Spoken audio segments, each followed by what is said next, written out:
que me sobrava pouco tempo para um estudo realmente sério. Ele está dizendo que como governante não há estudo nenhum sério das Escrituras.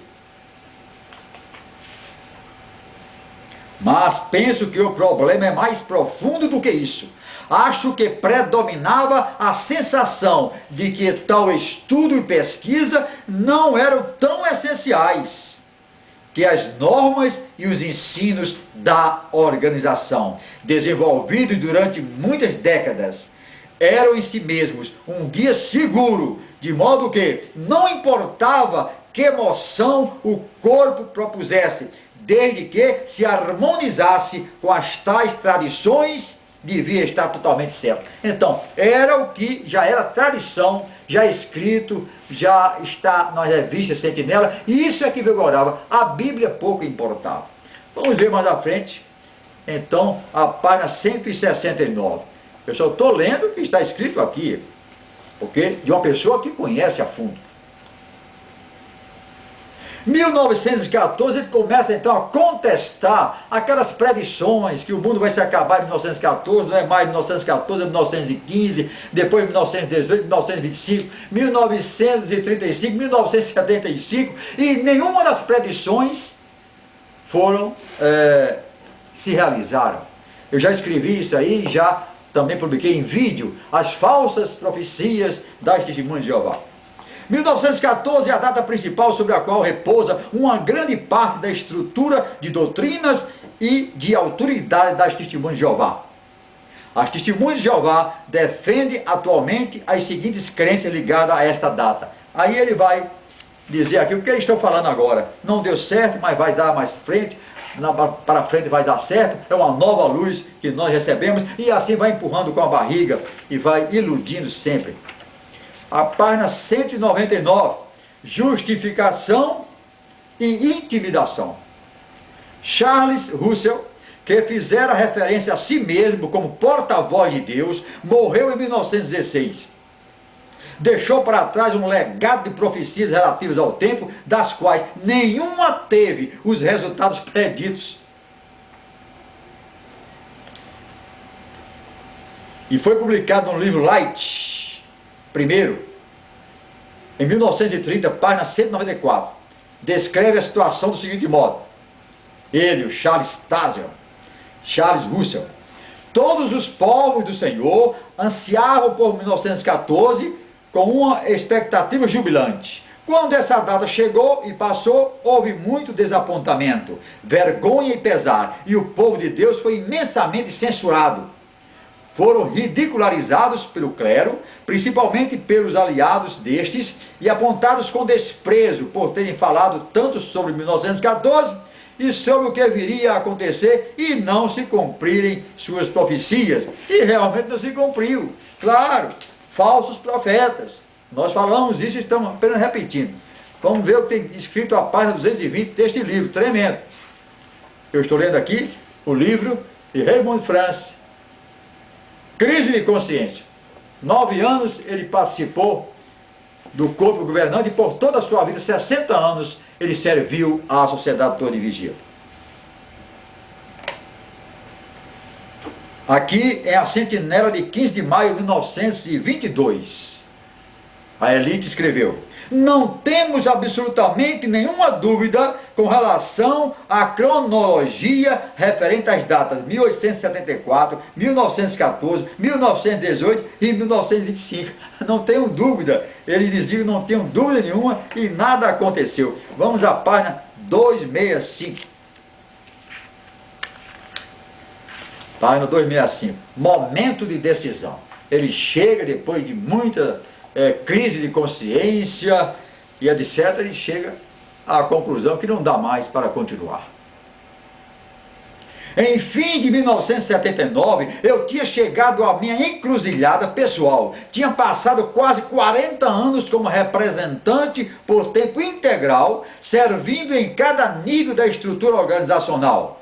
Os últimos 15 anos eu os passei na sede internacional e desses, os 9 finais como membro do corpo governante mundial das Testemunhas de Jeová. Aqui quem está falando isso aqui é uma autoridade. Ele conhece a fundo, ele conhece as coisas por dentro. Ele trabalhou, ele viu, ele ouviu, ele fez parte integrante, então merece crédito. Não é qualquer um que está falando, não. Essa denúncia não é de qualquer um. É um homem inteligente. Foram esses anos finais que provaram ser um discípulo crucial para mim. Que provaram ser um período crucial para mim. A ilusão a essa altura se encontrou com a realidade. Desde então, vim a apreciar a exatidão de uma citação lida recentemente expressa por um estadista atualmente falecido, a qual dizia: o grande inimigo da verdade muitas vezes não é a mentira deliberada, maquinada e desonesta, mas o mito, persistente, persuasivo e irrealista. Comecei então a dar-me conta de que grande parte daquilo sobre o que eu baseara o curso inteiro da minha vida adulta era exatamente um mito. Persistente, persuasivo e irrealista.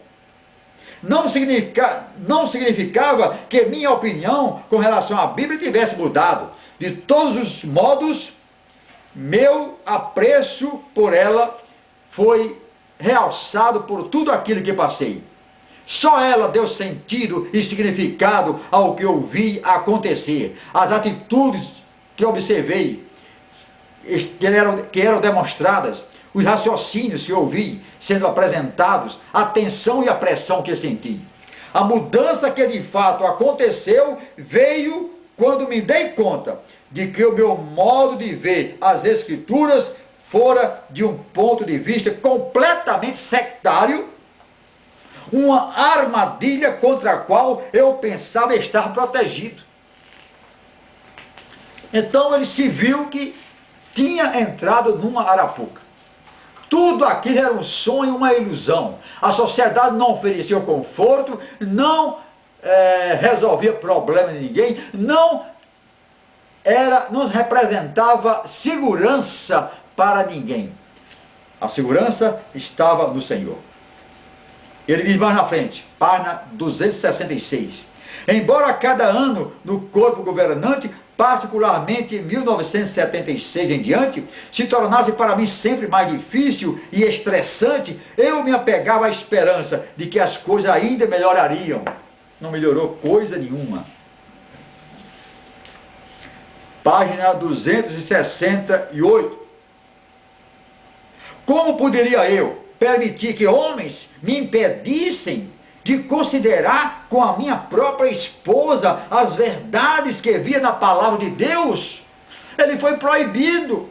Não podia conversar com a sua própria esposa, fatos, textos bíblicos, e raciocinar e meditar por conta própria. Não pode.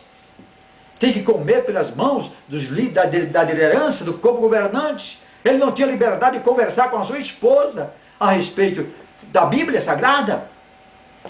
E ele continua, página 269.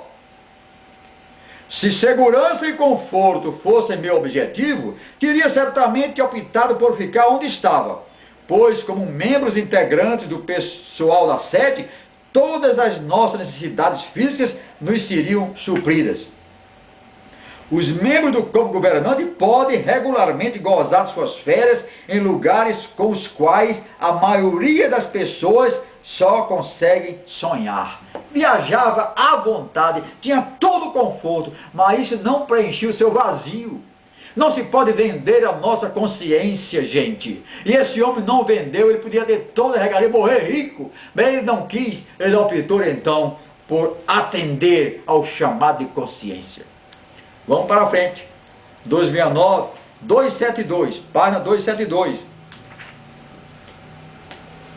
A sessão do corpo governante de 14 de novembro de 1979 foi, na minha concepção, a precursora dos eventos traumáticos que abalaram violentamente a sede na primavera de 1980, resultando na desassociação de vários membros de Betel, acusados de apostasia, e também em minha própria renúncia ao corpo e à equipe da sede.